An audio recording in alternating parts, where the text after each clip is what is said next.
আসসালামাইকুম প্রিয় দর্শক, শালিক পাখির বাচ্চা কিভাবে ছোট্ট থেকে বড় বানাবেন সেটা নিয়ে একটি বিস্তারিত ভিডিও আকারে আপনাদেরকে জানিয়ে দেব।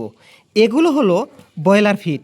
আর এই ব্রয়লার ফিডের মধ্যে সামান্য কিছু গরম পানি দিয়ে যাতে এই ব্রয়লার ফিডগুলো শুকনায় থাকে, অল্প অল্প করে ভিজিয়ে আপনারা এই ধরনের পাখিকে যদি এইভাবে খানা খাওয়িয়ে দিতে পারেন, অবশ্যই এগুলো দ্রুত বড় হবে, আর এগুলো পাখি আপনারা অবশ্যই জানেন যে পাখিগুলো যত্ন নিলেই অত্যন্ত বড় হয় এগুলো পাখি।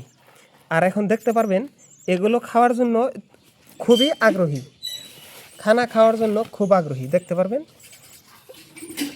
অল্প আগে খানাগুলো কীভাবে খানাগুলো খাওয়ানো হয়, এই দেখেন খানাগুলো খাওয়াই দিলাম, এই এখন দেখেন কিভাবে ভালো করে খাচ্ছে। আর এগুলো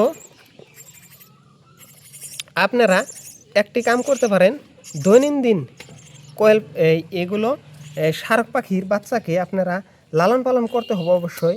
তার সঙ্গে অল্প অল্প পানি দিতে হবে। পানি দিলে দ্রুত খেয়ে নেয়, যেমন এই পানি দিয়ে নিলাম, এখন দ্রুত কিন্তু খাচ্ছে। সঙ্গে এই দানা এখান থেকে অল্প করে দানা নিয়ে নেবেন। নেওয়ার পরে এই দানাগুলাকে প্রথমে এইভাবে মোট বানাবেন, বানানোর পরে এগুলাকে এইভাবে খাওয়িয়ে দিবেন যাতে এরা খাওয়ার জন্য খুবই আগ্রহী হয়।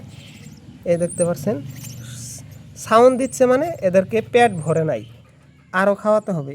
এই খাওয়ার জন্য দেখেন কীরকম আগ্রহী, এই দেখেন খাওয়ার জন্য কী ধরনের আগ্রহী। এই যে খাবে, এখন আরও খাবে,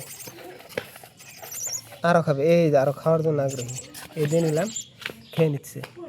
অল্প পানি দিয়ে নিলেও অত্যন্ত ভালো হয়। এখন পানি দিয়ে নি বলবো, হ্যাঁ, লড়াচলা করেও। তাই আপনারা একটি কাম করবেন, এদেরকে অল্প শুকনা করে খাবার অল্প পানি দিয়ে ভিজিয়ে খানাগুলো দিয়ে দিবেন, অত্যন্ত এরা ভালো থাকবে। নম্র স্বভাবের পাখি, পোষ মানানে অনেকই ভালো, পোষ মানলে অনেক ভালো। তাহলে ভিডিওটি ভালো লাগলে অবশ্যই লাইক করে সাবস্ক্রাইব করে পাশে থাকবেন। ধন্যবাদ।